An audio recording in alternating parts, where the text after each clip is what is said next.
তাছাড়া আরেকটা ব্যাপার হচ্ছে এইটাকে তারা কার্ভ ডিসপ্লে বলে খুব ভালোভাবেই মার্কেটিং করছে, কিন্তু এই ফোনটা খুবই খুবই মিনিমাল কার্ভ, মানে কার্ভ নাই বললেই চলে, এত অল্প কার্ভ। আপনারা জাস্ট যদি অনেক বেশি বাঁকাইয়া এরপরে দেখেন তাইলে আপনাদের কাছে ওই কার্ভটা ফিল হবে, বাট সামনে থেকে এই ফোনটাকে এতটা কার্ভ ফিল হয় না। সামনে থেকে নর্মাল একটা ফোন বলেই আপনাদের মনে হবে, জাস্ট সাইড থেকে দেখলে আপনাদের মনে হবে যে হালকা একটু কার্ভ এখানে দেওয়া হয়েছে। তার মানে হট 50 প্রো প্লাস যতটা কার্ভ ছিল এটা কিন্তু এতটা কার্ভ তারা করে নাই। তো যারা কার্ভ ডিসপ্লে পছন্দ করেন, মোটামুটি ভালো কার্ভ তাদের পছন্দ, তারা হয়তো এই জিনিসটাতে হতাশ হইতে পারেন। তাছাড়া ফোনটার পারফরমেন্স সেকশনে আমি খুশি হয়েছি, আবার অতটা খুশি হইতেও পারি নাই, কারণ এখানে Helio G200 চিপসেটটা আপনারা পাচ্ছেন। Helio G200 ডেফিনেটলি একটা ভালো চিপসেট। Helio G200 আপনারা যারা জানেন না তাদের জন্য বলি, যদিও G100 বা G100 আলটিমেট থেকে G200 অনেক বড় একটা জাম্প মনে হয়। জায়গাটাতে G100 ছিল, এটাতে G200 আছে, মানে প্রায়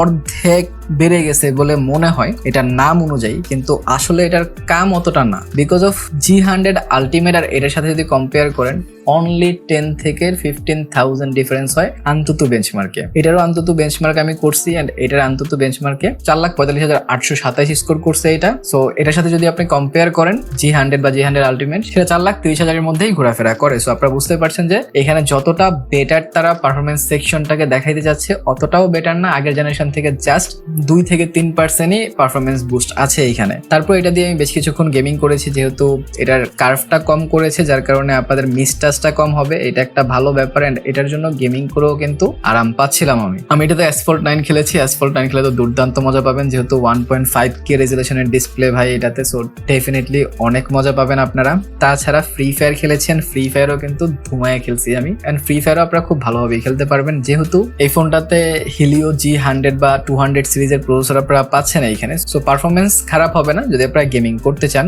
তারপর ফোনটা স্লিম হলেও গেমিং এ যে অনেক গরম হয়ে যায় ব্যাপারটা তা না, তারা গরমে যে বিষয়টা এটাতে নজর দিয়েছে, মোটামুটি ভালোই তারা কন্ট্রোল করতে পেরেছে। বাট যদি আপনি 1-1.5 ঘন্টা গেমিং করেন সেই ক্ষেত্রে কিন্তু গরমটা ফিল হবে, সেটা আপনাদের মাথায় রাখতে হবে।